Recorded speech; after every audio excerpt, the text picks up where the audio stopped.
Hey everybody, Hunter back again from Showtime Studios. Another kit review.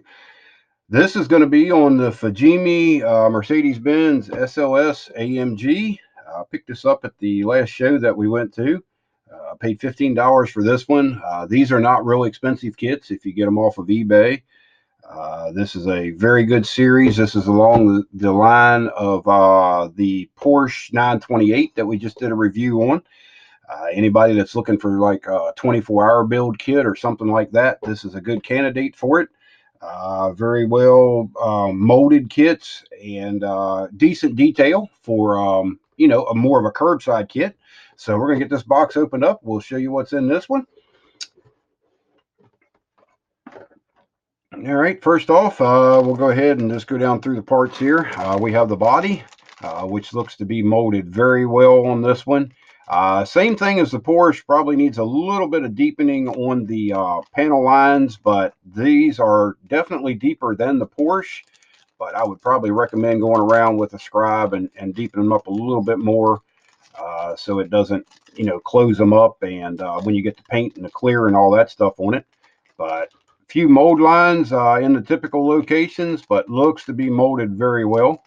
The wheels are in here. They're actually upside down. I can't show them to you that way because they're facing up toward the inside of the body.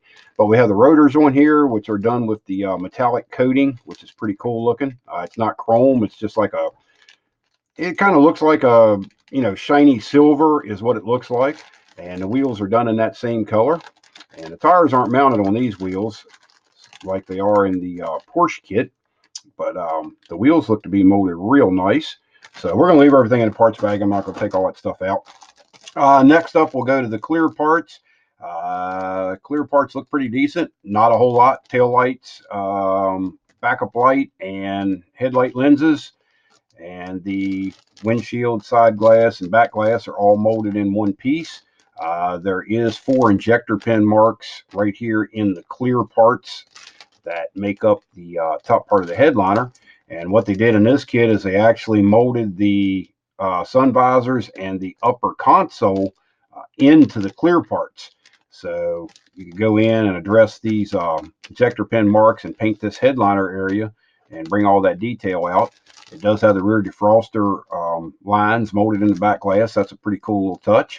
So glass doesn't look to be too bad. A little thick, like usual, but it's pretty clear and doesn't have a lot of waves in it.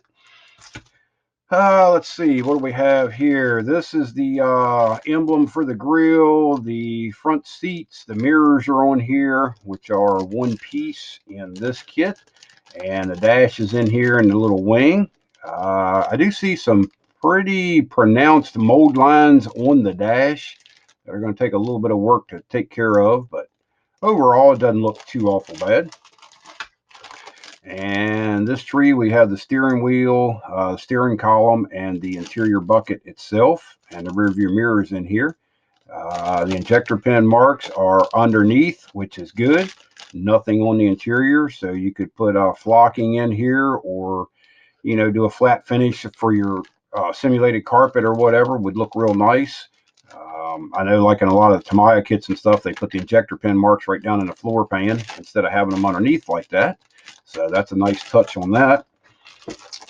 Next up, we have the tires and the metal axles, or a metal axle. Yeah, I see one in this kit.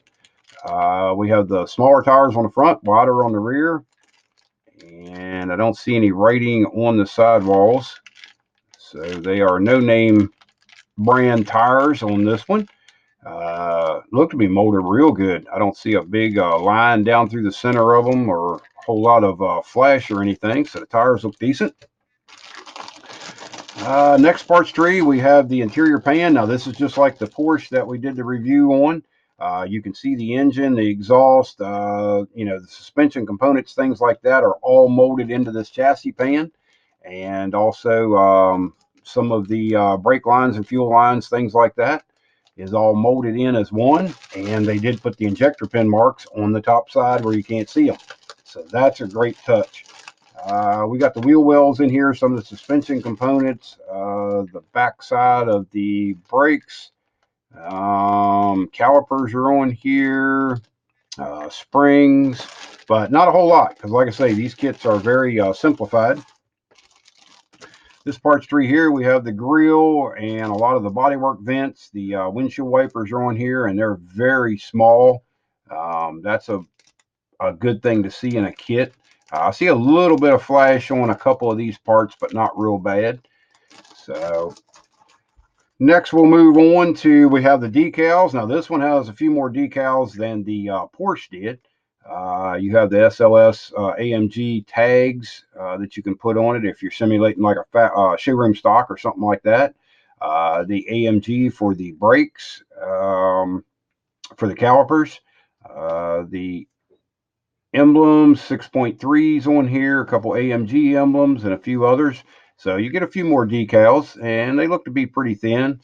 Also see one here for one of the gauges, 2 gauges. Looks like the tach and the speedometer is on there.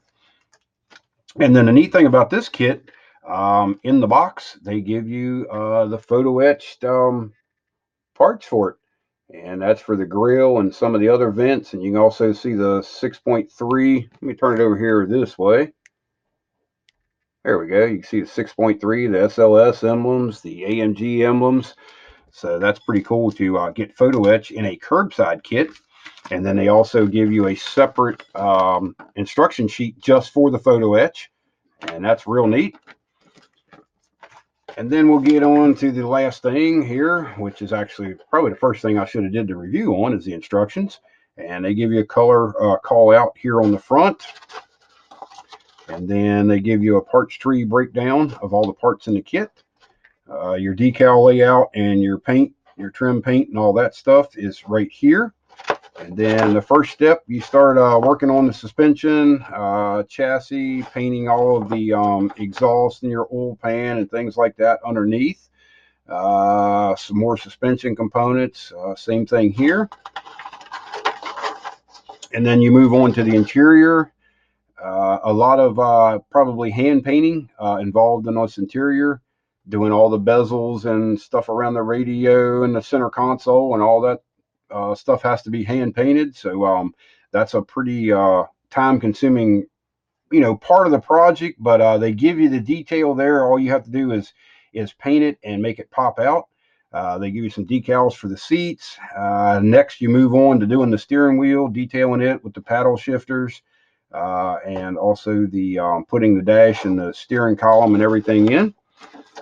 And then next you move on to basically the body. Now I'm looking here. What do we have? This is where you get into detailing all of your clear parts. This is the one clear piece that does the windshield, the back glass, and the 2 side glasses. And they show you how to detail the upper console and the sun visors. And then you install that into the body, put the headlights in, the grill, all your other grills and things like that. If you're using the photo etch, you would go to the photo etch instructions. If you want to use the plastic, that's in this step right here. And then the finishing touches on the body, and that's it. That's all there is to it. And there you set the body and the interior tub down onto the lower pan and put the front valance underneath of it, and it is a finished model.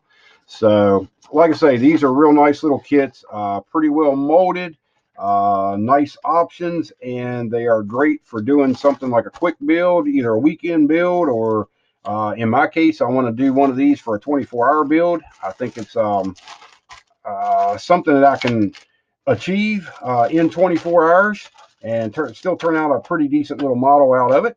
So that's the review on the Fujimi Mercedes-Benz SLS AMG. Any questions or concerns, leave me a comment on the video. We'll be more than glad to get back to you or answer any questions you have on it. And as always, this is Hunter from Showtime Studios, and we'll talk to you later. Bye-bye.